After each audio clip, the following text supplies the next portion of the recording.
Olá pessoal, tudo bem com vocês, né? Espero que sim. Nessa aula aqui agora, eu vou comentar com vocês sobre as funções de primeiro grau.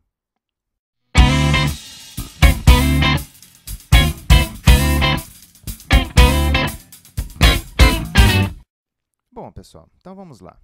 Primeiramente, vamos entender o que é uma função de primeiro grau. Uma função de primeiro grau é uma função, vamos chamar ela aqui de f, que ela vai ter esse jeitão aqui, ó, do tipo 2x, por exemplo. Isso aqui é uma função de primeiro grau. Então, vamos lá. Isso aqui é uma função de primeiro grau. Por quê?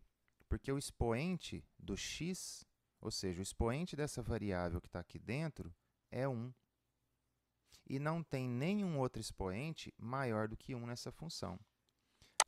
Então, por exemplo, se ao invés da gente ter esse 2x, então, se a gente tiver mais 4, vamos colocar aqui, ó, um x elevado a 9. Então, quer dizer que essa função é de nono grau? Sim, é exatamente isso. O nome da função dar-se-á mediante ao expoente máximo que a gente tem em toda ela em cima das suas variáveis. No caso aqui, a variável é x. A gente tem um x elevado a 1, mas a gente tem um x elevado a 9. Então, esse 9 anula o 1 em termos de nomenclatura. O que vale é o maior expoente. Mas a gente não está aqui para falar de funções de nono grau. A gente está aqui para falar de funções de primeiro grau, que é aquelas que têm o 1 aqui em cima, tudo bem? Bom, para uma função ser de primeiro grau, ela tem que ter esse x elevado a 1. Então, por exemplo, ela poderia ser assim, ó, 2x menos 9. Ela poderia ser x menos 9. Ela poderia ser 1,9, x menos 3. Ou seja, você pode ter o número que você quiser aqui multiplicando esse x, à exceção do zero. Porque se você tiver o zero, 0 vezes x é zero, essa parte aqui ela vai sumir, e aí a sua função ela deixa de ser de primeiro grau. Ela passa a ter o grau zero. Porque se você só tem um número, quer dizer que ele está multiplicando por x elevado a zero. Porque o x não está aqui, né? Todo número elevado a zero, à exceção do próprio zero, é 1. Então, como ele não está aqui, é porque ele está elevado a zero. E aí seria uma função de grau zero. Mas a gente vai falar dela depois. Então, uma função de primeiro grau é uma função que tem lá o x elevado a 1. E essas funções de primeiro grau, elas têm jeitões. Como assim jeitões? Um jeitão é esse que eu coloquei aqui, ó. Eu vou colocar mais um jeitão. Como é outra função, vou chamar de g, tudo bem?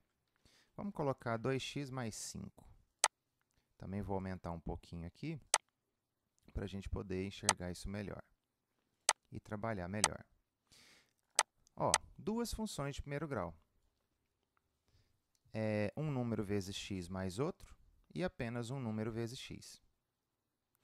É possível também a gente ter uma função de primeiro grau que o número aqui seja 1, mas acaba sendo a mesma ideia, porque é um número vezes x. Mas a ideia geral, genérica de uma função de primeiro grau é que ela tenha esse formato aqui, ó, do tipo ax mais b. Bom, o que seria esse ax mais b? E será que esse jeitão tem variantes? Tem variantes. Bom, para que essa função seja de primeiro grau, bati o papo com vocês agora há pouco, esse a ele precisa ser diferente de zero. Porque se o a não for diferente de zero, esse x desaparece. Tá bom? Então, esse aqui é o jeitão de uma função de primeiro grau. E a função de primeiro grau ela tem, vamos dizer assim, duas ramificações em termos de características, que são essas duas aqui, ó, a f e a g. Veja que aqui nós temos um número somado e aqui nós não temos. É como se fosse mais zero, tá? Vamos entender, então, qual é a diferença de uma para outra. Bom, vamos pegar bem simples. Vamos pegar aqui, então, uma função f de x igual a x, que é a função mais básica que existe em termos de função de primeiro grau. f de x igual a x. O que quer dizer isso? Quer dizer que se eu jogar 1, o meu resultado é 1. Se eu jogar 8, meu resultado é 8. Se eu jogar menos 9, o resultado é menos 9. 1,5, 1,5. Ou seja, o resultado dessa função é justamente o valor que eu joguei. Ah, então nesse tipo de função aqui, ó, a gente vai ter que o x ele vai ser igual a y. Sim, é o que está escrito aqui, ó, porque o f de x é o y. É só uma outra maneira de você escrever esse y aqui. Bom, então eu vou obter pares ordenados do tipo 2, 2, do tipo 3, 3, do tipo 11, 11, do tipo menos 23, menos 23. Ou seja, qualquer número que eu jogar, o companheiro dele de par ordenado vai ser ele mesmo. Ou seja, eu vou obter esses pontos aqui, ó, o 1 com 1, o 2 com 2. Por que não o 0 com 0? Eu vou obter também o 0 com 0, o menos 2 com o menos 2, o menos 4 com o menos 4. Note que eu estou jogando pontos aqui, ó, nessa malha, né, que é o meu plano cartesiano. Então, aqui, ó, menos 4 vai lá no menos 4. Se eu jogar aqui o 4, ó, ele vai no 4, então ele está aqui. Eu posso também jogar valores não inteiros. Ó. Se eu jogar 1,5, eu vou obter 1,5. Se eu jogar 1,2, eu vou obter 1,2.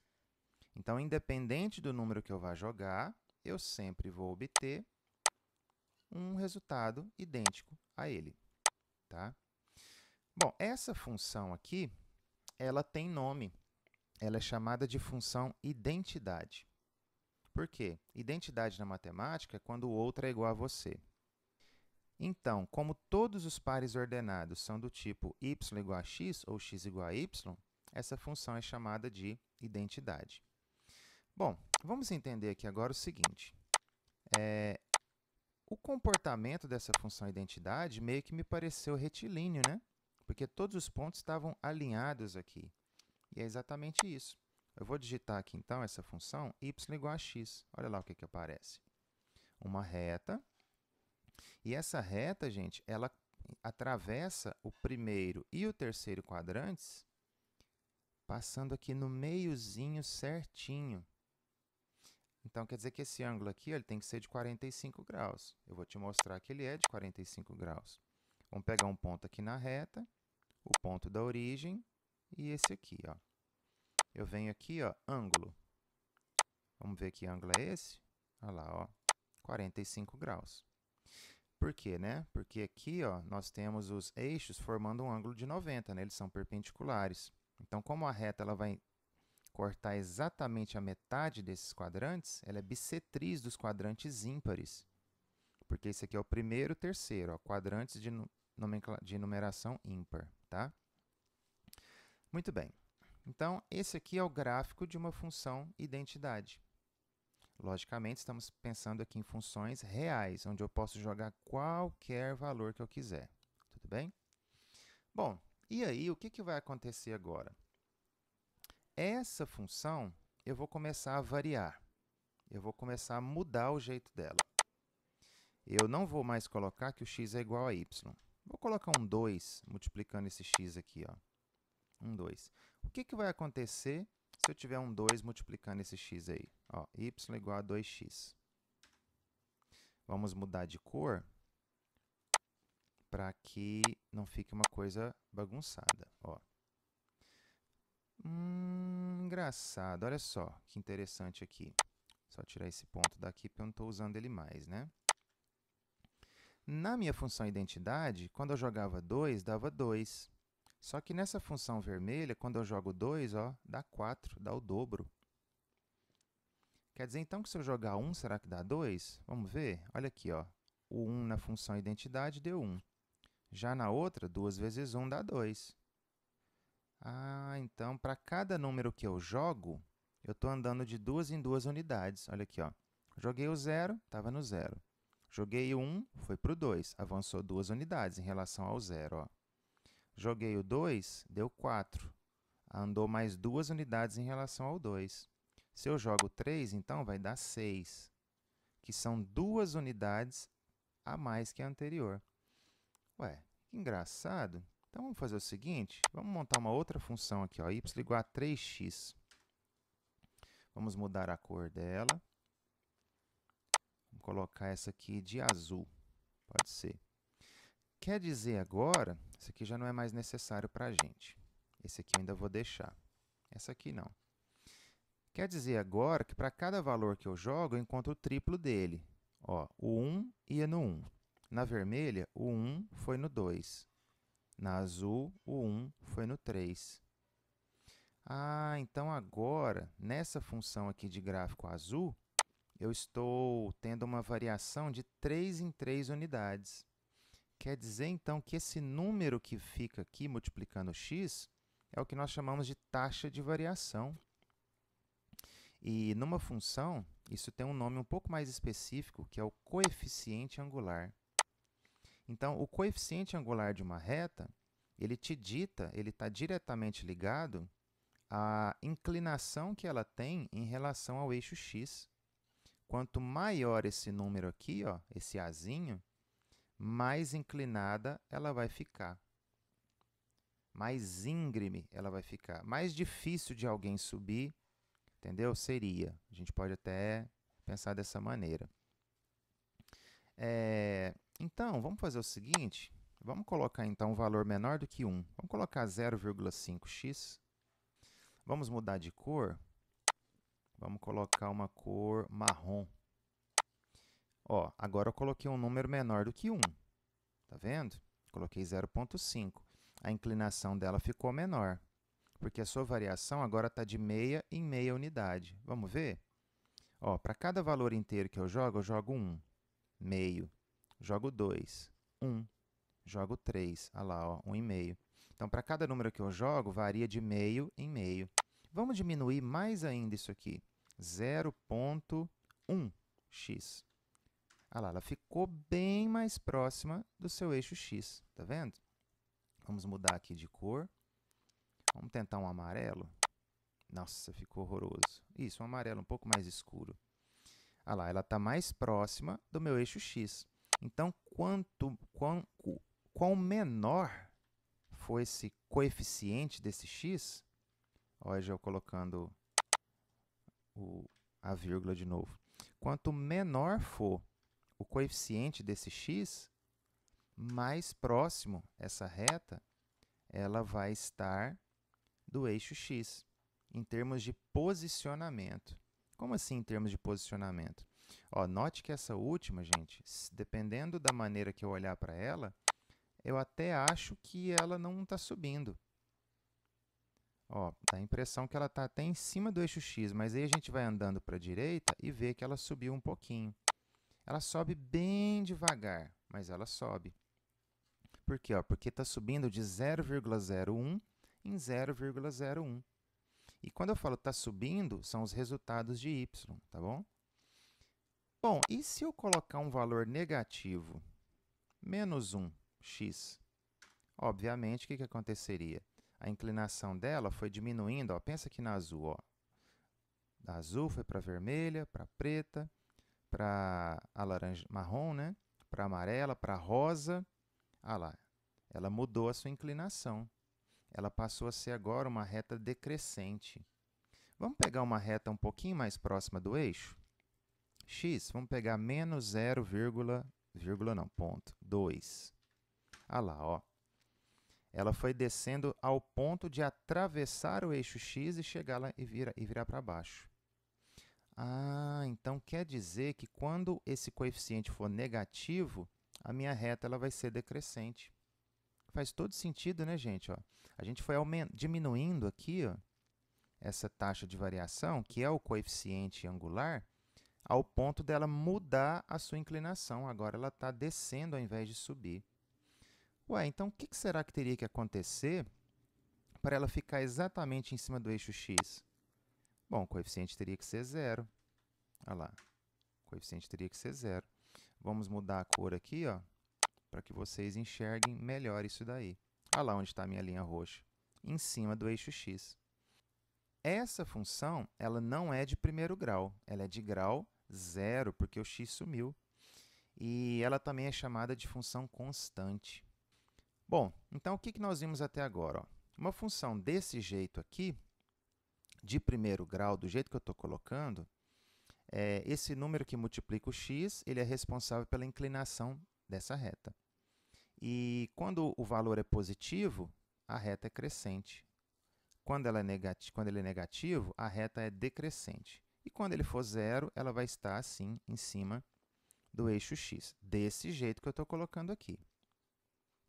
Esse tipo de função, pessoal, vou até pegar aqui, ó, esse tipo de função que eu fui colocando aqui, não tem esse b, ou seja, o b é zero. É uma função de primeiro grau, mas não está somando ninguém. Quando você não soma ninguém, essa função recebe um nome. Ela é uma função de primeiro grau, sim, mas ela é do tipo linear.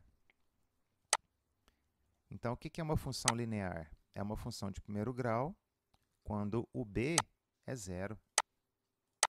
Entenderam? Extra grande não, muito grande. Ou melhor, só grande. Então, isso aqui é uma função linear. Tá? É quando você não tem o b. Ou melhor, você tem, só que ele é zero. Então, ele é a diferente de zero e o b igual a zero. Essa é a nossa função linear. Tá? A partir do momento que você começa a somar valores nessa função, aí ela passa a ser uma função afim. Então, qual é a diferença da linear com afim? O b. Quando o b é zero, ela é linear. Quando o b é diferente de zero, ela é afim. E no que isso muda? Bom, eu vou apagar aqui agora várias retas, porque eu não preciso delas todas. Vou deixar apenas essas duas aqui. Uma coisa que vocês devem ter reparado, deixa eu só voltar aqui. Todas elas passaram pela origem. Por quê?